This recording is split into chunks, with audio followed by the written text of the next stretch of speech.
Assalamualaikum warahmatullahi wabarakatuh.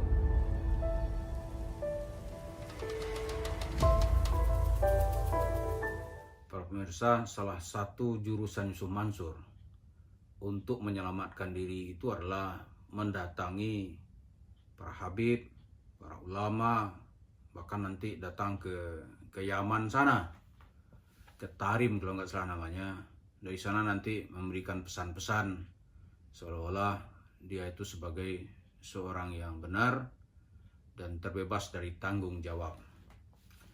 Yang terakhir kita lihat di YouTube, Yusuf Mansur itu mendatangi Buya Yahya di Bahjah TV, lantas dikasih forum untuk mengucapkan ya yulki kalimah au kalimaten ya. Sudah itu selesai. Alhamdulillah dengan izin Allah wasilah guru kita semua, saya bisa ada di sebelah beliau, Masya Allah. Mudah-mudahan kita semua kumpul dengan beliau di surganya Allah Subhanahu Wa Taala nih. Saya disuruh nyampain sedikit. Nah, saya sampaikan yang di Tarim aja kali ya, tempat Buya nih di Hadramaut.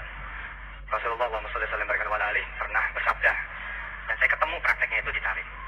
Kata beliau, kalau susah, banyak kesusahan, sulit, banyak kesulitan, baca aja ya Hayyu ya Qayyum la ilaha illa anta. Ya, kita baca aja bareng-bareng yuk. Ya Hayyu ya Qayyum la ilaha illa anta, ya Hayyu ya Qayyum la ilaha illa anta. Baca bareng-bareng. Ya, izin Allah Subhanahu Wa Taala, ini dibacanya subuh. Masya Allah itu. Pendek tapi ini dari Rasulullah langsung.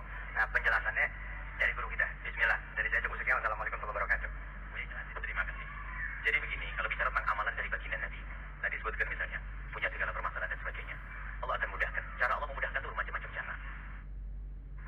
Bisa saja permasalahan itu akan diselesaikan secara sesungguhnya, atau Allah ganti dengan kerinduan kepada sesuatu yang baik sehingga masalah itu menjadi seperti tidak ada masalah. Misalnya lagi sempit rezekinya, baca ini kok tidak kaya-kaya. Nah, itu nggak boleh ngomong begitu. Allah telah beri sesuatu kalau kita serius. Allah beri tiba-tiba anaknya lulus ujian nilainya bagus, Allah beri kegembiraan, tertutup susah lagi. Jadi kalau punya amalan itu yakin kalau sudah Nabi yang menyebutkan tidak akan lepas. Cuma bentuknya beda-beda.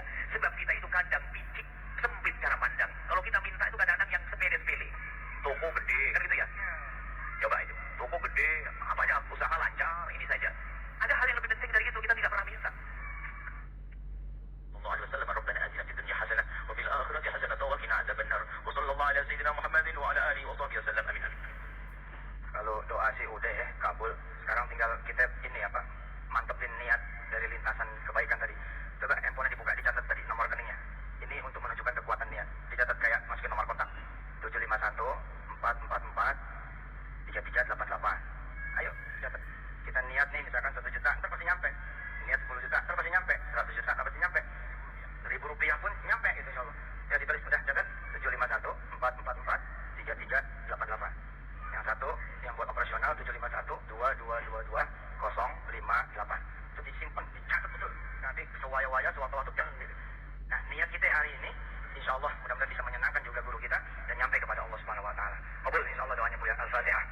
Apakah dengan demikian Yusuf Mansur akan bebas dari tanggung jawab?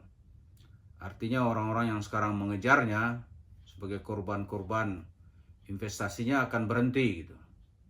Dipastikan tidak. Nah, bagi kita, Pak Jamaan Yusuf Mansur, Jamaan Nur Khatib Mansur alias Yusuf Mansur, sebetulnya cara yang aman itu ya jangan datang ke Habib. Ulama tuh masih level bawah lah ya. Mestinya datang ke Rasulullah. Kan Anda biasa bicara dengan Rasulullah. Kenapa ke Habib datang? Ke Buya datang? Ke Rasulullah dong. Datang ke Rasulullah. Rasulullah ini gimana nih gitu. Atau datang kepada Allah. Ya Allah, aku ini gimana ya Allah. Ente juga harus tanggung jawab ya Allah. Ini kalau ente nggak tanggung jawab ya bahaya ini gitu. Gitu. Seperti ngomong Yusuf Mansur yang sering-sering tuh. Tanggung jawab ente ya Allah. Ini jangan sembarangan ciptakan Yusuf Mansur. Nah, sekarang saya akan cerita. Kalau Pak Jamaan datang kepada Rasulullah. Ini ada ucapan Rasulullah. Ucapannya aja, saya nggak tahu. Karena Rasulullah sudah meninggal ya nggak mungkin didatangi oleh siapapun. Sekarang untuk datang itu ucapannya itu, ini ucapan Rasulullah. untuk seseorang bisa bebas dari semua tanggung jawab, dari semua permasalahan, dia harus masuk satu di antara tiga. Yang pertama adalah orang tidur sampai dia bangun. Jadi kalau Pak Jaman ingin bebas dari tanggung jawab tuh jangan muncul-muncul, tidur aja udah. Kalau ditanya orang aneh tidur gitu. Tidur aja di rumah. Mungkin orang-orang anggap dia udah mati nih. Tapi kalau muncul, jualan lagi nih, rebranding lagi, maka tanggung jawabnya minta terus. Ya, anin naimi hatta yastaiqidh. Jadi kata Rasulullah, orang tidur itu nggak dikasih dosa apa-apa. Perbuatannya malaikat berhenti. Jadi kalau ya gampang aja kalau datang ke Rasulullah, ini benar gak nih ucapanmu ya Rasulullah? Saya yakin Rasulullah akan bilang iya gitu. Karena dari dulu tuh ya ada ucapan hadis begini. Jadi orang nggak akan kena ya Pak Yusuf Mansur, jamaah Nur Khatib Mansur nggak akan kena gitu. Kalau ya tidur panjang aja udah. Tidur panjang. Kalau perlu seperti nyanyian Ebit Gade gitu. Tidur panjang. Selesai. Jadi kalau cerita duit terus gitu, pasti dikejar orang. Yakin saya. Di yang pertama itu, bebas itu. Yang kedua, anis sagiri hatta yahtalim, anak kecil katanya. Orang kecil itu sampai dia bermimpi. Ya, anak kecil kayak tadi itu. Jangan cerita duit terus. Ceritanya ya berapa dapat hidup ya saya bersahaja ya, orang dianggap anak kecil. Cicil anak kecil kan begitu. Ya, anak kecil belum terkena kewajiban aurat, menutup aurat. Jadi kalau dia telanjang di jalan, orang kemaklum ya anak kecil. Nah, kalau mau bebas ya seperti anak kecil itu. Tapi kalau penampilannya wah orang ini kurang ajar ini, gitu.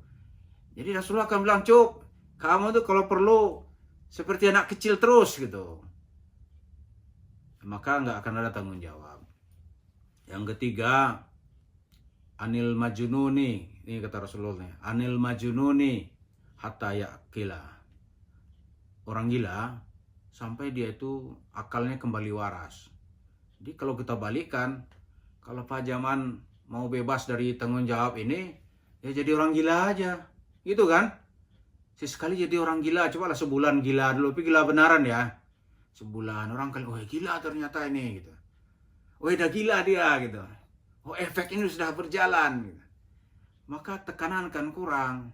Tapi kalau nantang publik, ya percuma.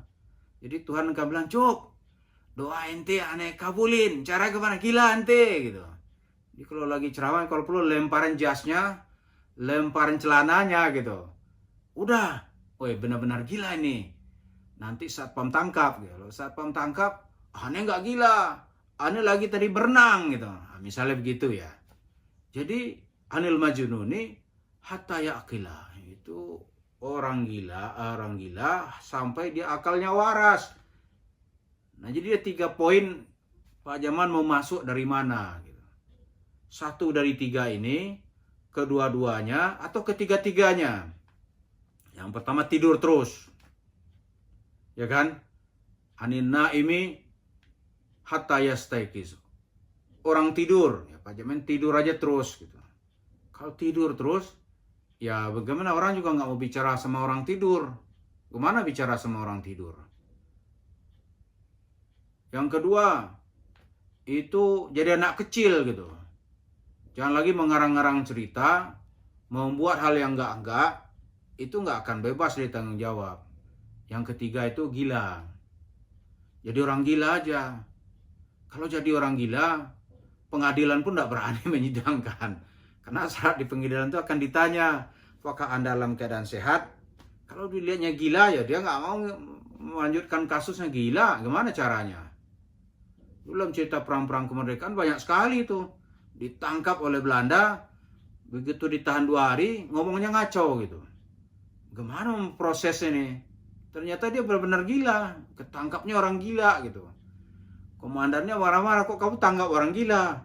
Tapi seperti orang waras tadi gitu. Jadi begitulah cerita-cerita. Kalau mau Yusuf Mansur itu Pak Jamaan Nur Khatib Mansur, nggak usah datang ke kiai, ke ulama, ke habib, datangnya ke Rasulullah. Nah ini resep dari Rasulullah, tinggal diamalkan saja, itu bebaslah dia cerita dari tanggung jawab. Ya ini sekedar brainstorming. Hadis ini silahkan diteliti bagi siapa yang mau meneliti. Tapi sepanjang yang kita pelajari, saya dari kecil itu ketika di Sanawiyah dulu sudah diajarkan hadis ini dalam mata pelajaran hadis. Ya kalau ada yang meragukan ya silahkan dikaji. Tapi siapa yang mengamalkan tentu saja dia bisa masuk dari satu di antara 3 pintu ini. Nah siapa yang mau gila? Apakah Yusuf Mansur mau jadi orang gila? Tentu saja pemirsa sangat menunggu. Terima kasih. Assalamualaikum warahmatullahi wabarakatuh.